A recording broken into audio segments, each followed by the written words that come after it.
भारत भारत माता की হচ্ছে না भारत माता की बीजेपी जिंदाबाद नरेंद्र मोदी जिंदाबाद अमित शाह जिंदाबाद नितिन नवीन जिंदाबाद शुभेंदु दा जिंदाबाद श्रमिक दा जिंदाबाद भारत माता की भारत माता की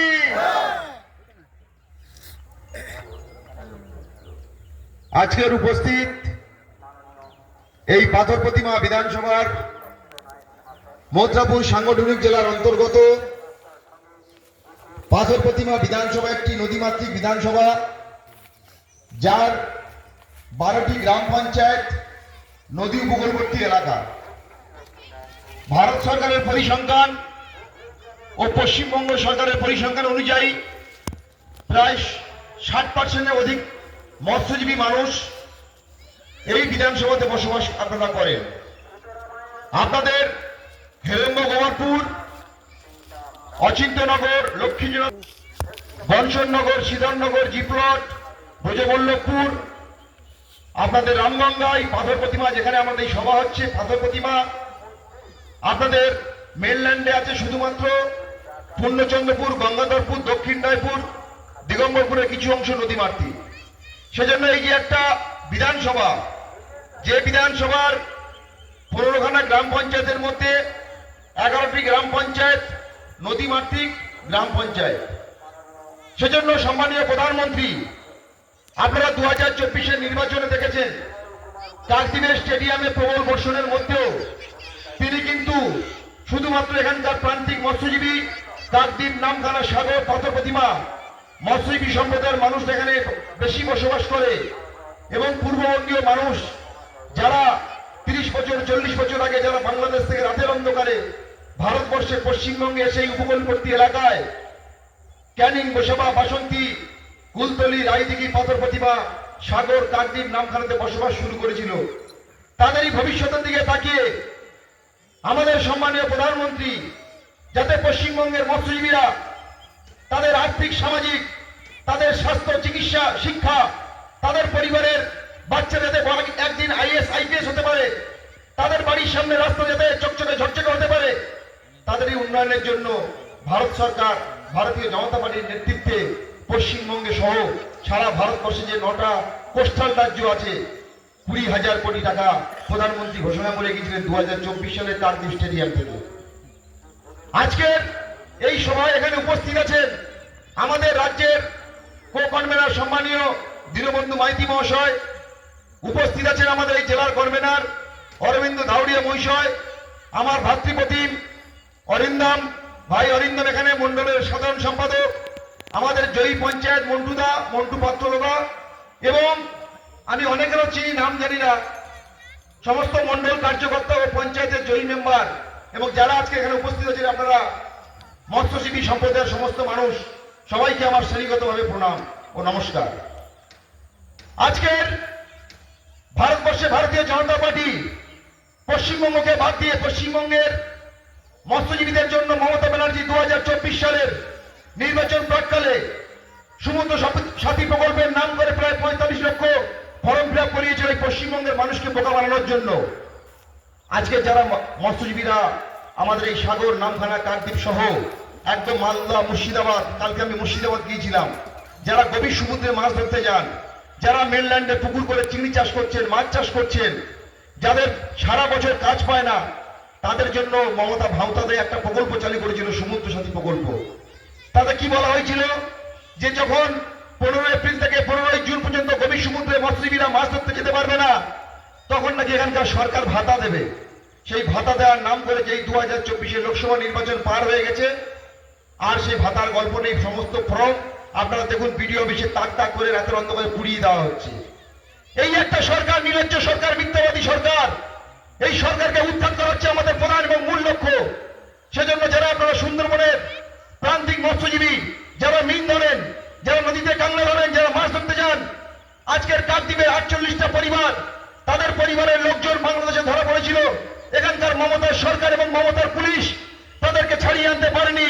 ভারতীয় জনতা পার্টির নেতৃত্বে, ভারত সরকারের নেতৃত্বে, বিদেশ মন্ত্রণালয়ের সাহায্যে সেই 48 জন মৎস্যজীবীকে আমি ছাড়িয়ে এনে দিয়েছিলাম। তার মধ্যে একজন মারা গিয়েছিল বাংলাদেশে। সেজন্য ভারতীয় জনতা পার্টির মৎস্যজীবী সেল এবং ভারতীয় জনতা পার্টি এবং ভারত সরকার পশ্চিমবঙ্গের সর্বস্তরের মৎস্যজীবীদের সঙ্গে আছে। এই অঙ্গীকার আমি আপনাদের করতে পারি। আগামী 2রা ফেব্রুয়ারি বেলা 11টায় আমাদের সম্মানীয় কেন্দ্রীয় প্রতিমন্ত্রী fishery minister SP Singh Baghel সাহেব রায়দিঘিতে আসছেন সুন্দরবনের প্রান্তিক মৎস্যজীবীদের সঙ্গে কথা বলার জন্য। যে মানুষটি, যে পরিবারের মানুষটি মিন ধরতে গিয়ে তাদেরকে কুমিরে খেয়ে নিয়েছে, যে পরিবারের মানুষটাকে আমি জিপ রোডে গিয়েছিলাম কাঙ্গা ধরতে গিয়ে দুজনকে বাঘে কামড়ে দিয়েছে, গতকাল একজনকে বাঘ ধরে নিয়েছিল। এইরকম মৎস্যজীবীদের যে পরিবারের পরিবেশ, মানে তাদের যে পারিবারিক অবস্থা, সেই অবস্থা থেকে কিভাবে মৎস্যজীবীরা বেরিয়ে যাবে, কিভাবে তাদের জীবনযাত্রার মান উন্নত হবে, কিভাবে মৎস্যজীবীরা আগামী দিনে সমাজের একটা জায়গায় গিয়ে দাঁড়াতে পারবে, তাদেরই পরিকল্পনা আমাদের সম্মানীয় প্রধানমন্ত্রী করছেন।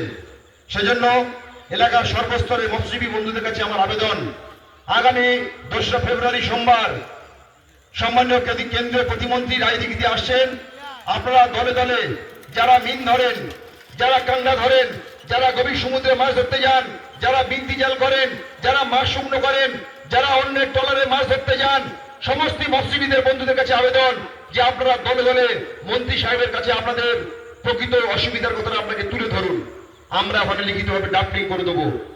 কারণ ভারত সরকারের যে পোর্টাল এনএফডিপি পোর্টাল, যাদের কাছে অ্যান্ড্রয়েড ফোন আছে, আপনারা প্লে স্টোরে গিয়ে এনএফডিপি ন্যাশনাল ফিশারি ডেভেলপমেন্ট অথরিটি, এটা যদি আপনারা প্লে স্টোরে গিয়ে আপলোড করেন, আপনি যে মৎস্যজীবী সম্প্রদায়ের মানুষ, আপনি আপনার রেজিস্ট্রেশনটা করতে পারবেন।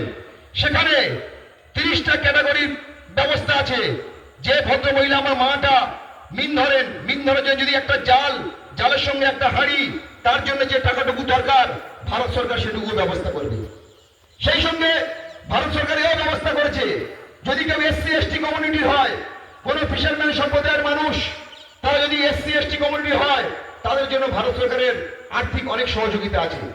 সরকারি গাইডলাইন নিয়ম মেনে সমস্ত ব্যবস্থা ভারতীয় জনতা পার্টি, ভারত সরকার পশ্চিমবঙ্গের বঞ্চিত ফিশারম্যানদের যাতে ভারত সরকারের কাছ থেকে ডাইরেক্ট বেনিফিট পায়, তার সেই রাস্তা বানিয়েছে। আজকের ভারতবর্ষে যে আরো একটা কোস্টাল স্টেট আছে, আমাদের পার্শ্ববর্তী রাজ্য উড়িষ্যা, আমাদের পার্শ্ববর্তী রাজ্য অন্ধ্রপ্রদেশ, তামিলনাড়ু, কেরালা, কর্ণাটক, গোয়া, মহারাষ্ট্র, গুজরাট, তারা আজকের ভারতবর্ষে যে অর্থনীতিতে মাছ এক্সপোর্ট করে তারা অনেক এগিয়ে গিয়েছে। আজকে যখন ভারত সরকারের, অন্ধ্রপ্রদেশ সরকার 2500 কোটি টাকা অনুদান পাচ্ছে ওখানকার ফিশারম্যানরা, সেখানে পশ্চিমবঙ্গের 10 কোটি মানুষ বসবাস করার পরে 544 কোটি টাকা এসে এই পশ্চিমবঙ্গ সরকার খরচা করতে পারছে না। তার একটা ডিপার্টমেন্ট খুলেছে বেনফিশ, সেই বেনফিশের তোলার জন্য লোক লাগিয়ে রেখেছে। কিন্তু প্রান্তিক যে মৎস্যজীবী ভাইটা যাকে বাঘে খেয়ে নিচ্ছে, যে মাটা মিন্দ থেকে কুমিরে খাওয়া করছে, তার পরিবারের খোঁজ এরা নেয় না। শুধুমাত্র একটা কায়দা শিখে রেখেছে, ভারত সরকারের নিয়ম অনুযায়ী যে সমস্ত মৎস্যজীবীরা গভীর সমুদ্রে মাছ ধরতে যান, তাদের জন্য একটা ইন্স্যুরেন্স ম্যান্ডেটরি আছে সরকারিভাবে ভারত সরকারের টাকা। দেখবেন কোনো মৎস্যজীবী গভীর সমুদ্রে মারা গেলে লোকাল ভিডিওকে সঙ্গে নিয়ে এখানকার এমএলএ আর এমপিরা 2 লাখ টাকার চেক নিয়ে একটা তাদের বাড়িতে চলে যায়। এই টাকা ভারত সরকারের টাকা, এই টাকা কিন্তু রাজ্য সরকারের নয়। কারণ ইন্স্যুরেন্স ম্যান্ডেটরি করেছে, bag machine, GPS, wireless, Bharat সরকারের মেইন এক্সপোর্ট ডিপার্টমেন্ট কিন্তু মৎস্যজীবীদের সুরক্ষার জন্য এই ব্যবস্থা করেছে। সেই সঙ্গে তাদের জীবন সুরক্ষার জন্য, তাদের পরিবারকে সুরক্ষার জন্য 2 লক্ষ টাকা করে কিন্তু ইন্স্যুরেন্সের স্কিম করে দিয়েছে। আর যখনই আমাদের কোনো মৎস্যজীবী বন্ধু মারা যায়, তখনকার এখানকার বিধায়ক, সাংসদরা তারা একটা 2 লাখ টাকার চেক নিয়ে সেই পরিবারের বাড়ির পাশে চলে যায়। এই হচ্ছে এখানকার সরকার। সেই জন্য আপনাদেরকে বলছি, যেহেতু আপনাদের এখানে 60%-এর অধিক মানুষ পাথর প্রতিমা সহ রায়দিঘি বিধানসভা, কুলতলি, বাসন্তী, গোসবা, সাগর, নামখানা সমস্ত বিধানসভাগুলো কিন্তু নদীমাতৃক এবং এখানকার মৎস্যজীবীরা 50 থেকে 60% বসবাস করেন। সেজন্য এই মৎস্যজীবীরা এই ডাইনি বুড়ির হাত থেকে রক্ষা করতে পারে মাত্র এই মৎস্যজীবীরা।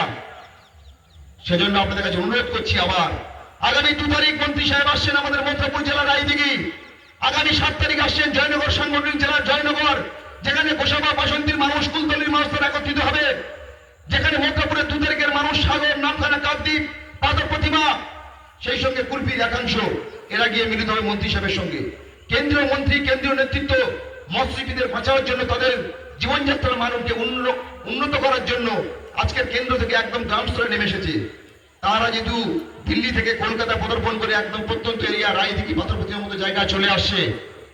সেজন্য আমাদের উচিত একটা একটা ধাপে ধাপে গিয়ে কেন্দ্রীয় নেতৃত্ব এবং ভারতীয় জনতা পার্টির সঙ্গে থেকে ভারতীয় জনতা পার্টি যাতে আগামী দিনে 2026 নির্বাচনে পশ্চিমবঙ্গ পরিবর্তন হয় শুধুমাত্র 4% 5% ভোট, আর সেই ভোট আমরাই দিতে পারি আমাদের মায়েদের লক্ষ্মী ভান্ডার দিয়ে, আমাদের বাবাদের হাতে বাংলা মদের বোতল, ছেলেদের মেয়েদেরকে স্কুলের সাইকেল তুলে দিয়ে পুরো সংসারটাকে উচ্ছন্ন দিয়ে দিয়েছে। যে বাড়িতে ইলেকট্রিকের বিল আসতো আগে 30 টাকা 40 টাকা 50 টাকা, একটা গরিব মানুষ তার বাড়িতে আজকে ইলেকট্রিকের বিল আসে 600 টাকা 700 টাকা 1000 টাকা, মানে আপনার টাকা আপনাকে ঘর করতে দিয়ে দিচ্ছে। অতএব এই পরিকল্পনা থেকে আপনাদের সবাইকে বেরোতে হবে, সমাজের প্রান্তিক স্তরের সমস্ত মৎস্যজীবীদের একত্রিত করতে হবে, তবেই কিন্তু পরিবর্তন সম্ভব। সেজন্য আপনাদের সকলকে আজকে প্রতিজ্ঞা নিতে বলবো যে আগামী দিন 2026 নির্বাচন, যেদিন পাথর প্রতিমার বিধানসভার সমস্ত মৎস্যজীবী বন্ধুরা, সমস্ত মৎস্যজীবী মানুষরা যেদিন ইভিএমের মেশিন টেপার সুযোগ পাবেন, সেদিন আপনারা বুঝিয়ে দেবেন যে ভারতীয় জনতা পার্টি এবং এই সুন্দরবনের প্রান্তিক মৎস্যজীবীরা তারা কি করতে পারে। এই অনুরোধ সবাইকে রেখে আমি আমার বক্তব্য শেষ করছি। সবাই ভালো থাকবেন, সবাইকে নমস্কার। ভারত মাতা কি, ভারত মাতা কি, নমস্কার সবাইকে।